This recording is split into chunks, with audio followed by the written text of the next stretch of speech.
نحمده ونصلي على رسوله الكريم أما بعد فأعوذ بالله من الشيطان الرجيم بسم الله الرحمن الرحيم محمد رسول الله والذين معه أشداء على الكفار رحماء بينهم تراهم ركعا سجدا يبتغون فضلا من الله ورضوانا سيماهم في وجوههم من أثر السجود ذلك مثلهم في التوراة ومثلهم في الإنجيل كزرع أخرج شطأه فآزره فاستغلظ فاستوى على سوقه يعجب الزراع ليغيظ بهم الكفار وعد الله الذين آمنوا وعملوا الصالحات منهم مغفرة وأجرا عظيما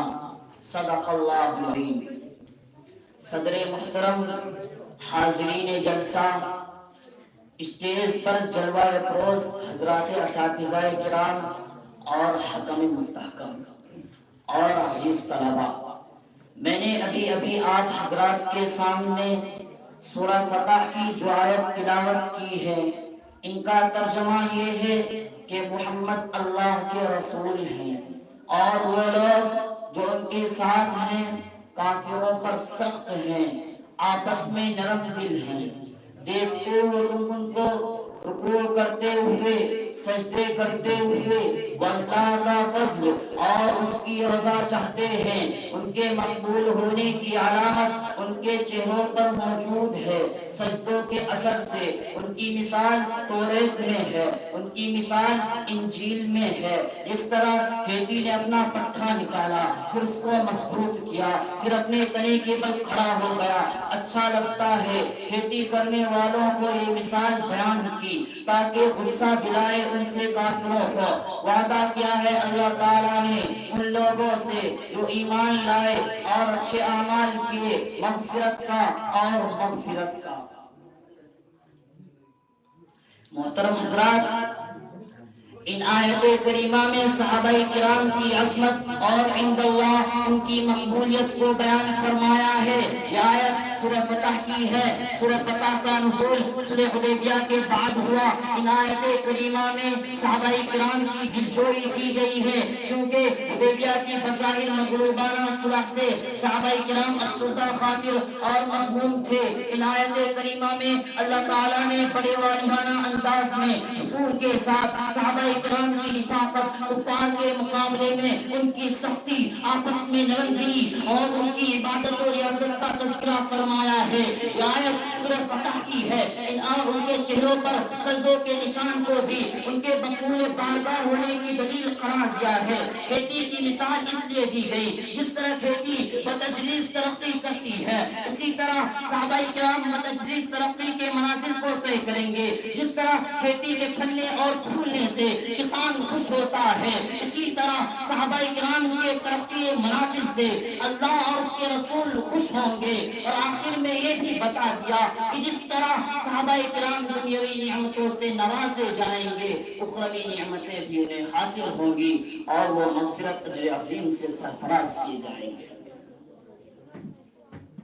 محترم حضرات، صحابہ کرام حضور کے ہمراہ ظلم ساز سے رات دن حضور کی مصاحبت میں رہتے. اسی شرط مصاحبت کی وجہ سے ان کو صحابی کا لقب ملا. صحابہ کرام نے جس طرح رسول اللہ کی مجالس اختیار کی، جس طرح وہ شخصیت سے فرمان نبی کو سنا اور عمل کیا، جس طرح اپنے تن بندھن کو حضور کے لیے نثار کر دیا، دنیا اس کی مثال پیش کرنے سے قاصر ہے. بلا شبہ جیسے ساتھی حضور کو ملے، نہ عیسیٰ کو ملے، نہ موسیٰ کو ملے، اور وہی ان سے پہلے کسی نبی اور رسول کو ملے. جس طرح انبیاء کرام میں سب سے بلند رتبہ حضرت صلی اللہ علیہ وسلم کا ہے، اسی طرح انبیاء کرام کے صحابہ میں حضور کے صحابہ، حضور کے فداکار جانثار صحابہ کرام رضوان اللہ علیہم اجمعین کا رتبہ ہے. جس طرح حضور کے ہمسری کا دعویٰ کوئی نہیں کر سکتا، اسی طرح حضور کے صحابہ کی ہمسری کا دعویٰ کوئی نہیں کر سکتا. حضرت عبداللہ بن مسعود رضی اللہ عنہ فرماتے ہیں کہ اللہ تعالیٰ نے اپنے بندوں کے قلوب پر نظر ڈالی تو قلب محمد کو دوسرے بندوں کے قلوب سے بہتر پایا، بس انہوں اپنی رسالت کے لیے مقرر فرما لیا۔ پھر قلب محمد کے بعد دوسرے بندوں کے قلوب پر نظر ڈالی، وہ اصحاب محمد کے قلوب کو دوسرے بندوں کے قلوب سے بہتر پایا، بس ان کو اپنے نبی کی صحبت اور دین کی نصرت کے لیے پسند فرما لیا۔ صحابہ کرام کو رتبہ بلند ان کے ایمان و اخلاص کی وجہ سے ملا، ان کے اعلیٰ اخلاق و کردار کی وجہ سے نصیب ہوا۔ دین کی خاطر مر مٹنے اور جان و تن لگا دینے کے جذبے سے حاصل ہوا۔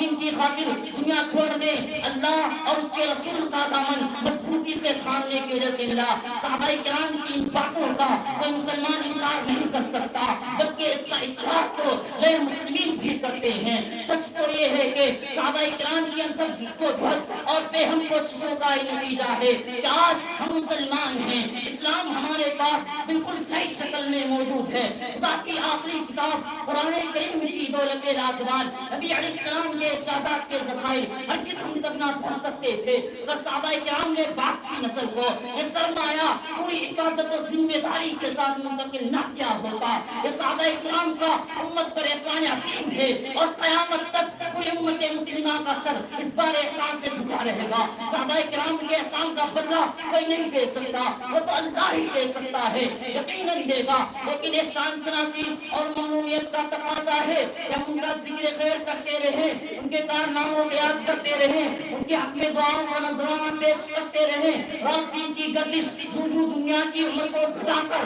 قیامت کے قریب لا رہی ہے، عہد نبی سے دوری بڑھتی جا رہی ہے۔ یہ دوری، یہ بعد دنیا کے لیے خوش قسمتی نہیں بلکہ بدقسمتی ہے۔ خوش قسمت تو اس زمانے کے لوگ تھے جو عہد نبی سے زیادہ قریب تھے، اور اس قربت میں صحابہ کرام سے بڑھ کر کوئی نہیں، اسی لیے صحابہ کرام کا زمانہ خیر القرون کہلاتا ہے۔